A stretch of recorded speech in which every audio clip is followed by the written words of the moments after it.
This is Listening with Franklin Livingston, and our guest is Georgetta Buggs.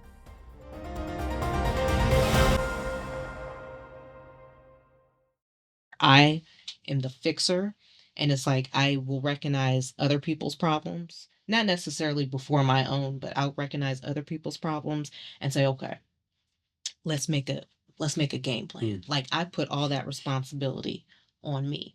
And sometimes these aren't even friends. It could be like a coworker or like someone I met on the bench or something like that. I've just always kind of had that in me. And my aunt, she said one time that you like to do that because it also heals you. And I was like, I could perhaps see that. But yeah, um, but I think kind of like what you said earlier is like what you're doing now, it helps people kind of understand themselves better when we are honest and when we do talk about it and we are vulnerable and just extremely transparent. That's what really gets people saying, okay, I hear her story. It's very similar to mine or kind of similar. Then I can kind of take heed of to my healing journey. But I have a question is, do you think, and I think you answered it already, do you think you can heal 100% or do you think it's more so, okay, so this is how my aunt explained it. Like I have some very smart women in my life. She said that healing, you can never truly heal 100%. You can put a band-aid on it, but when the band-aid rips off, it's what you do with that sore that determines your healing, if that makes sense. So basically it's um like say you have like a really bad relationship, right? And this guy was a narcissist, he was abusive and toxic and all this stuff, and like 5 years down the line you think you've healed until you meet someone else and they're also like that too, and it's like all these triggers are coming back, and now it's like the triggers are coming back, the feelings are coming back, the emotions are coming back. Does that necessarily mean that you've healed from the first person that was doing that, or does that mean, you know what I'm saying, like it's like now I recognize the abuser and the narcissist, but I'm still triggered by it. So does triggering necessarily mean like, oh, maybe I'm not healed, maybe I haven't moved on because this person is reminding me so much of my abuser. Um, so yeah, like how would you determine whether or not you've like fully healed from one, and two, do you think that you could really just 100% heal from like anything, childhood trauma, abuse, um people betraying you, stuff like that? I like to, for me, I think with certain things you can heal from because you can recognize it and you can like discernment, like we were talking about earlier. Um, Having that kind of like spirit on you is like, I recognize this and I'm not going to allow this type of energy into my life. I think that's a form of healing. I also think that in a sense, you can't really move past things because it's just kind of like instilled in you. And maybe it took a long time to kind of like move past it. So you don't really recognize or like know how to go about just moving on and letting go. Because I think like for me, it was really, and still kind of to this day, it's still hard for me to like 100% let go. So, to answer your question in very simple words, if healing means becoming perfect, no, it's never going to happen. Physical healing, you can't be perfect. Emotional healing, you can't be perfect. Spiritual healing, you can't be perfect.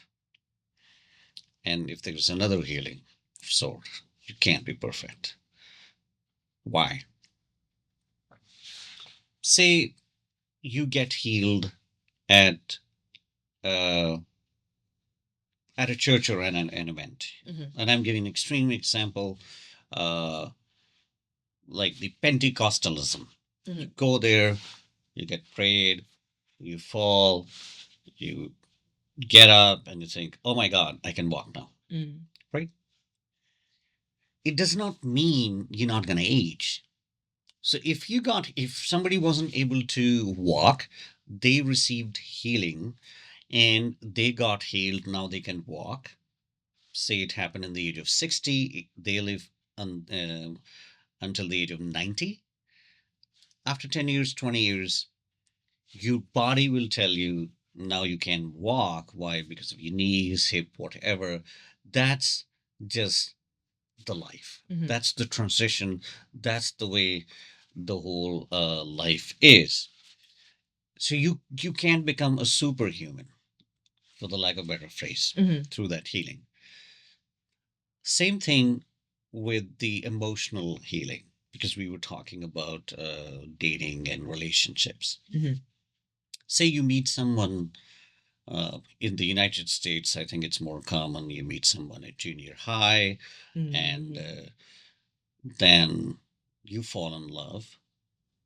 Next thing you tell everybody, your friends, is that Joe gave me this jacket. You're going to wear that. You're going to sleep in that jacket. And somebody tells you, go and see what Joe is doing. You see Joe with another female, giving that kind of example here. And then your heart is broken. And you have that wound. I shouldn't trust boys. Still, what happens is time passes, you find another handsome boy. Usually, I think in junior high or whatever, our television channels have been teaching us and influencing us that you always should go for the most handsome from the world perspective boy. You go after him, something else happens. And you, although you probably said, I don't trust boys, you trusted, and then again, you're hurt. Now, whatever is going inside, or that scar which you don't see, will get healed. You gave an example of this band-aid, but do you still see the scar? So this wound is not there. It won't get antiseptic, or you don't need antibiotics to heal it, but it still has left its mark. And usually the marks don't go away. I think there are now ointments you can put. But in the principle, what goes in your memory, unless you have a memory loss, it doesn't go away. Instead, it changes in a shape or form. For example, why do we say, oh, I had good memories of when I was in my high school, right? It becomes, in that context, I think memory means a good thing. And then there are bad memories, which in general we say traumatic events, trauma. But it's a history. Using the computer example, it's a history that went into the hard drive. Now, in computer, you have the ability to format it. In your system, you can't reset it. A lot of people, and I know in the Christian world, people will say, oh, you just got Jesus and everything will be okay. No, your past is your past. You can't fully eliminate it from your system. You can use it for your favor. You become more wiser. You become more informed. You grow mature, but you can't become a child, because there is no such system. God has provided humanity, even when the term new birth, those people who say, I'm a born again Christian. Born again Christian doesn't mean that they can become like a 5-year-old or infant. Their skin cannot change, no. Their wrinkles cannot change, no, with new birth. When we use this term renewal of the spirit, again, we were talking about spirit being different than your heart and mind. Your spirit could become renewed, which means it can become strengthened, it can become godlike, it can find its purpose or focus again. Focus and purpose and call, in the end of the day, starts with the focus. What is the meaning of this life is also rooted in that, right? So when the focus is me and my God, and my strength comes from my God, you can get that strength. And when your spirit is stronger, you might feel strength in your body, in your bones, right? Or you read, I think it's Psalm 103, that God gives you um, uh, youthful weight. I should read instead of Psalm 103, verse 5. And he's talking about God who satisfies your years with good things so that your youth is renewed like the eagles, Mm. right? Now, eagle people who know that at a certain age, the eagle goes to the mountains and then the eagle strike its beat, uh, and that sheds its hair or feather, and then it gets renewed uh, energy. With this spiritual renewal, you can get the energy, you can get the motivation, and you can go for your objectives. And it will affect your body too, but your body is not meant to reverse. Your body is not meant to, it's not created that way that you can, now if you're 5'8", I don't know how tall you are, but you can become a 4 feet what you were in your teenagers. So in that case, I would argue healing is not completion or perfection of your well-being, and neither it's sustainable, because you can't stop your age, and with aging everything shifts. Events, the same thing. Aging events are the same, because you are here today and you will be somewhere else tomorrow. So you can't subtract this thing from your history and say, I want to be the way I was yesterday, right? So whether or not you had bad experience, it still is going to affect you in good way or the bad way. So that's why I think it's a very sensitive thing to say when people say you'll be healed. Come to me, I'm going to heal you. There are energy healers and all that. People out there, different things. People sell, for the like a better phrase. Yeah. But healing is basically fixing or helping you fix your problems to function better, right? In why do we say, oh, take 2 tabs of ibuprofen, it's going to heal you? Yeah. These days we say feel better.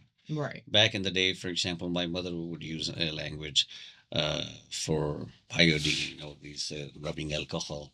Oh, it has a healing effect. So some terms are just outdated because things change every year, and we tie certain things with certain concepts. And after a few years, people forget how it was used, and then people would say, oh no, it doesn't mean that way, because then there's a cultural pressure of new vocab. But yeah, my understanding is healing is not there to be perfect, provide perfection. Right. It's not linear either. You know what I mean? It's I think healing is all about acknowledgement and taking like proactive steps to kind of leverage the problem a little bit. What kind of healing? Say more about that.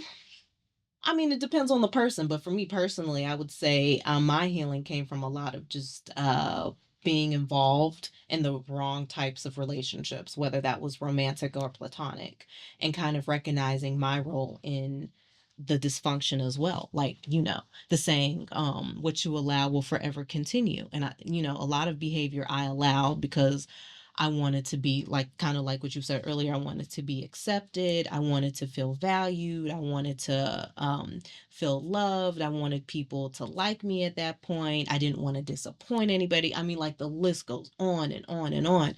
And I don't think I was probably like 24, like in my mid 20s, when I fully recognized my own responsibility and not kind of moving past these types of people. Because, you just get tired. Like the old, like Southern saying is, you're not tired yet until you want to throw in the towel and say, just give it up to God and just, put your hands up to God and say, okay, I surrender. Like, what do you want me to do? And that was like from 18 to 24, dealing with the toxicity from people, running into the same circles with the same kind of friends who aren't really like uplifting me, or even like romantic partners just kind of like holding me down, me not being my true authentic self, which is like pretty happy. So yeah, I think that that's what healing to me looks like, is healing from those types of situations. Um What if I use a different phrase? Okay.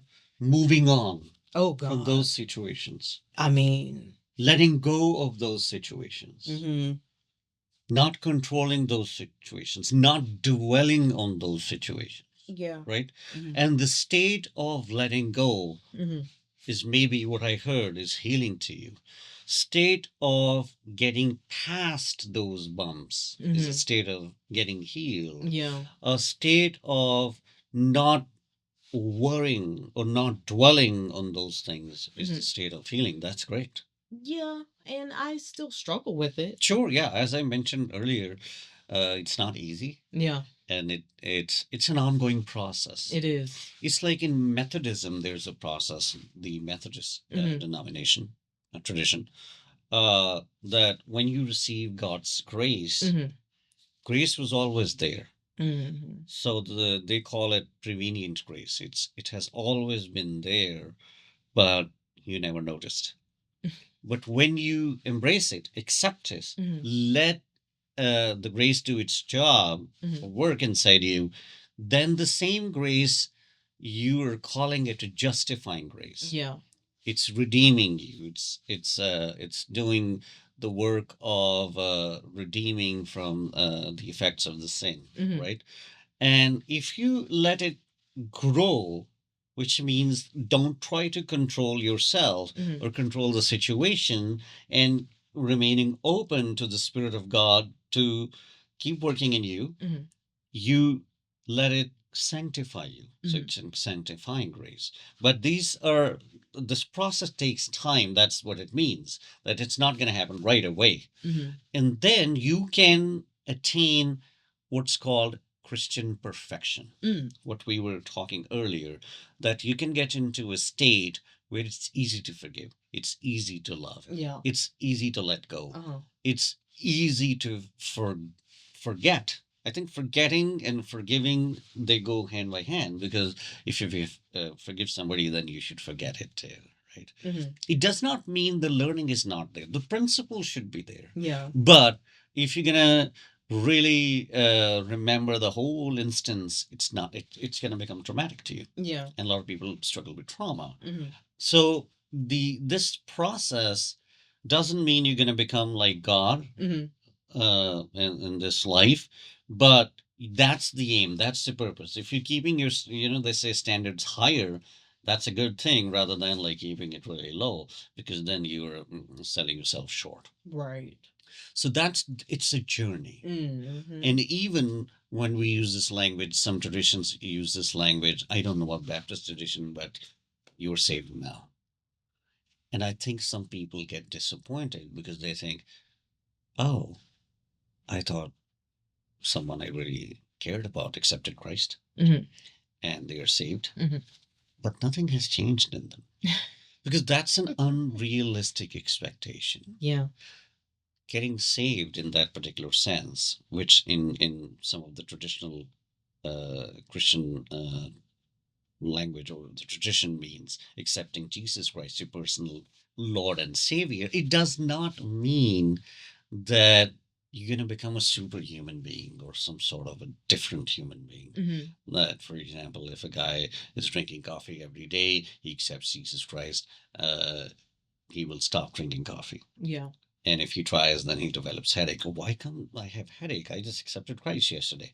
So salvation does not mean that thing. Mm-hmm. And for some people, that's confusing, or some people get disappointed. That's why I thought he's a believer. Why would he do that? Mm-hmm. Because earlier you used this phrase. I love that phrase. We all are work in progress. Right. We are not God. We can't be like God. Mm-hmm. We are fallen human beings Mm-hmm. who are trying to get back into the image, which was the godly image we lost. Yeah. Right. Mm-hmm. Yeah, I like how you said that. But yeah, I think just letting go, because I think that for me personally, I've always held on to the audacity. Like, how could they do that to me? And then also kind of backtracking on what you said, I was the type of person I would always want and wait for an apology. and I had to learn to accept the apology that I was never granted. And that for me was just a struggle for many years. I mean, even like to this day now, with certain people who I don't talk to, it's like I had to, forgiveness comes. I had to accept the apology that I never got, regardless if they felt as though they should have apologized or not.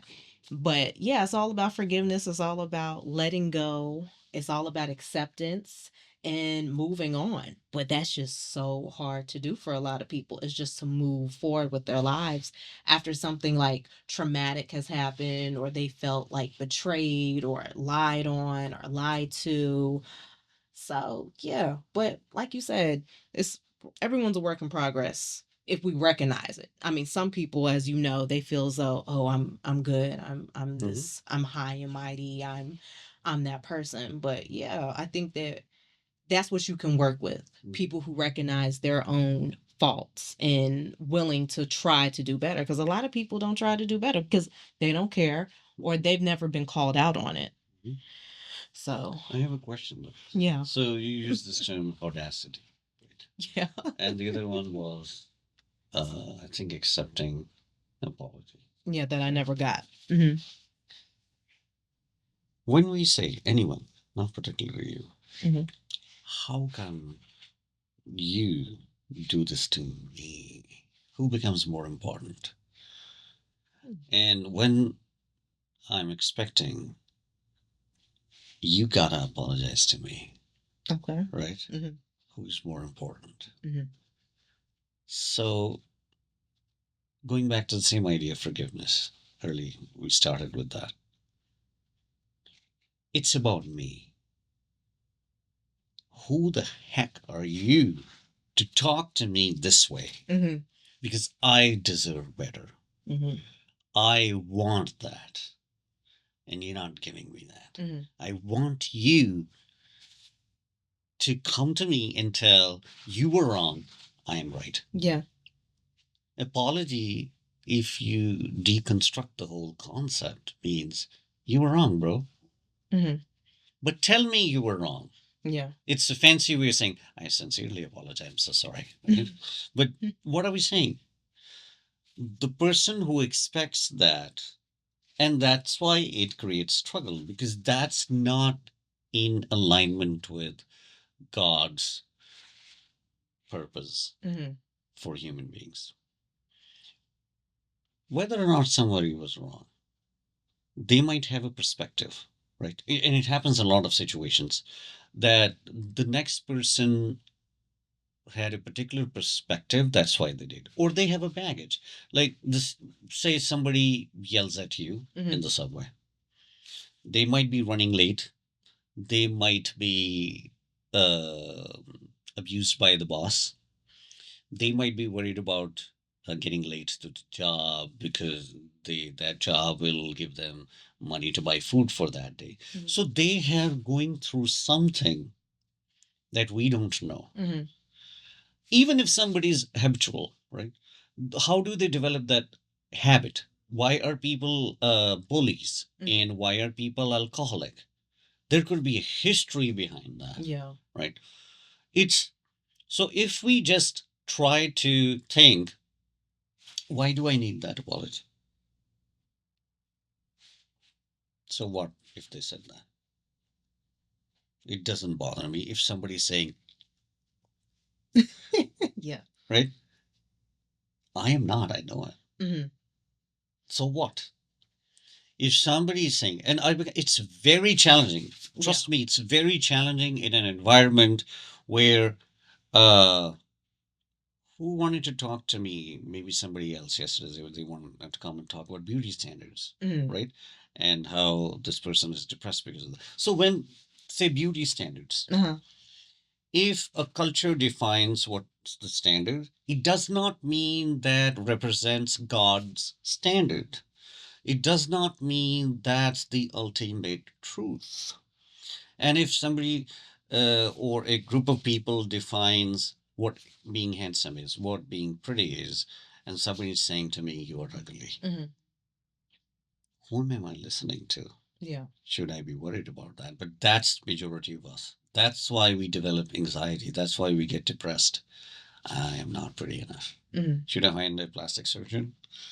Maybe. I mean, that's not going to really change your ethnicity. If, Yeah. like, you and I both fall in this people of color category, Mm-hmm. and I have had a lot of conflict and baggage. But do I let it ruin my life in terms of my internal peace and joy? No, because that's wrong. Mm-hmm. And having that understanding is not easy. Let me say that. Yeah. When you go to school, when you live in a community where you watch media constantly, you are reminded who's pretty, who is not, who's successful, who's worthy of, Mm-hmm. right? And back in the day, I mean, people even care? Should I hire an attorney of a particular descent? Because that's the culture we live in. Yeah. But should that bother me if my focus is my call, my relationship with God? No. When does it get to us? When does it hurt us? When our focus is not there. Instead, again, our focus is on me. How come someone reject me? Mm-hmm. How dare you? And how dare you date somebody else by leaving me, right? It's about me. Mm-hmm. How many of us really think, you know, I wasn't a best fit? Why? Because I have more things to offer than the person needs. It's like, simple example, if there's a bag and you have 10 pounds of stuff and the bag's uh what do we call that quantity, no, the thing, like it capacity, Mm-hmm. the bag's capacity is only 5 pounds. Mm-hmm. You can use these analogies. Can that 10 pound fit there? No. I remember there was a guy who was doing my headshots, and he and the makeup artist were having this talk about, I think it's okay to mention names, maybe the celebrities, right? So this person said, "Oh, you know Amal Clooney, George Clooney's wife," Mm-hmm. and the makeup artist, she was a female, middle-aged woman. The guy might be, he was a bit younger, but not super, not in 20s. And the makeup artist said yes, and he was like, I can't be in the same room with that kind of person. Mm. And I'm listening, and she's like, yeah, bro, like she's highly educated. They were instead of celebrating that, wow, somebody is so genius or so educated, and then she's a female, then her background, she came from Lebanon as a Mm-hmm. kid and studied in England and became a barrister. It was more like, nah, I don't need that. Mm-hmm. But that's the attitude when people show in relationships. Mm-hmm. They would say, I can't be in relationship with you. Why? Because you are so critical of things, you talk too much, or you are so particular about cleanliness. Mm-hmm. What we hear is, it's a criticism on me. Yeah.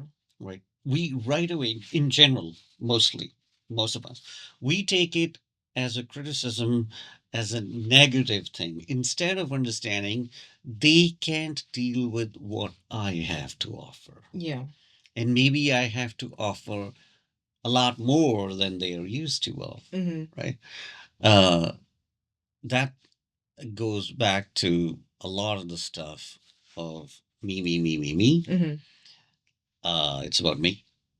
How dare you say that to me? Who are you, you piece of, right? Mm-hmm. And it's about me, bro. Focusing on us in a wrong way, Mm-hmm. more prideful way, and more. So you can have a pride. It's not a bad thing, but there's a difference between grateful and talking about it and bragging about it, Mm-hmm. right?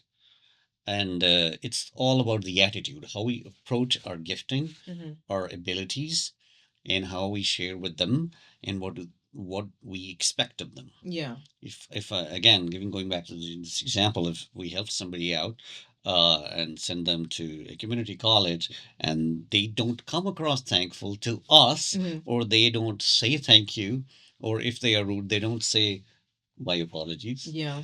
then it affects us. Mm-hmm. But what if we just say, I did that in the name of our God? Mm-hmm. What if I did it for God because God gave me, I gave him back Mm-hmm. through that channel. Mm-hmm. And it's God's in mercy and grace which was given to me. So I shared it with somebody. That's it. I don't need anything from you. Rather, I just want something from God, Right. comfort and peace. Mm-hmm. And if I'm at peace, that's it. Mm. I mean, It's difficult. Yes. yeah, I was going to say that's easier said than done. Yeah, very difficult. But can we try? Oh, for sure. Should we try? Absolutely. I think everyone would have a better life and better perspective on things if we put things in that perspective. But you did say something about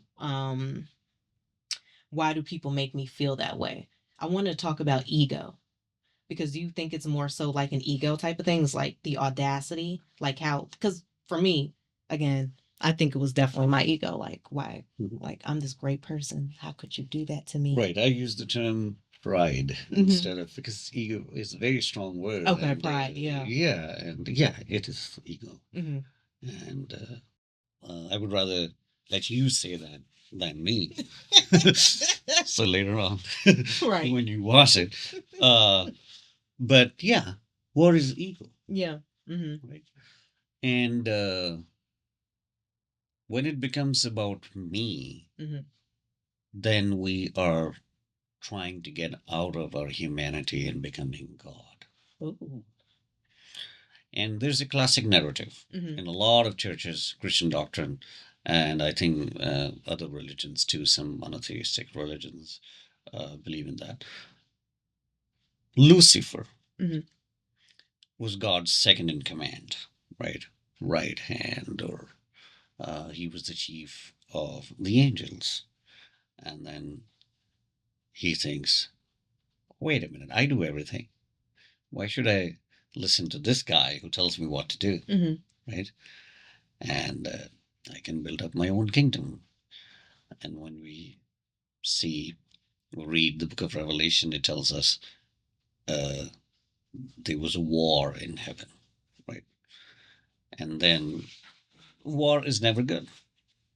So we see these two heavenly kingdoms, the kingdom of the devil and the kingdom of God. And that's why the Apostle Paul says that our battle is with these heavenly beings. Some people think heavenly beings only means angels or God. No, there's other force too. There's another power too. And we see that like Star Wars, like Darth Vader versus, no one talks about Star Wars anymore. Right. But the idea of ego is rooted in giving importance to myself, my needs, my feelings more than anyone else. And Christian message, which starts with God becoming human, the incarnated God, Jesus Christ, starts with rejection, suffering, being underprivileged. Which is very interesting because a lot of the churches in some wealthy states in the United States and these neighborhoods, there's so much wealth. I just like don't understand how do they take the Christmas narrative? Christ's parents, his mother and foster father, they go to a new town. And then they don't have any place in any hotel. They had inns, but it's the same concept, hotels. So now the baby's born in a manger among animals. What does that mean? And then they hear that the king wants to kill all babies, so flee from there. So they run to Egypt. Most likely, they didn't have a lot of income there because Jesus' foster father had the shop. They were carpenters, right? So when you go to a new country, you don't have money, and whatever he had with him, that's going to finish early on. He can't start a new business. What if no one gives him a job in Egypt because he doesn't have the proper documentation, green card or work authorization? Throughout the world, people have had these rules. It's not that only we have. Maybe they might have a different kind of they might have instead of a green card they have something written on a stone, but the principle is the same. Right. So we follow the guy who was born into poverty, raised into poverty, was he and his family migrated to several countries, was running for their lives. And how can we be the people who are all about us, me, I'm a better human being than the other, I have been given more blessings than the other? Blessing has been given to you. It's the grace. And grace, in simple terms, we understand is something that undeserved people get. We didn't earn it. If you were born here in the United States, there's nothing that you did. If you were born, if you were not born a white woman, there's nothing you did wrong or you did right. But understanding that requires, again, that stillness. How many of us really stop the way our lives are, which is like always in this rush? And how many of us spend time in stopping and reflecting and analyzing? What is it that I have earned? And what is it that's been given to me? And what's been given to me, why? And in the end of the day, a lot of us end up where God wants us to be more utilized and fruitful.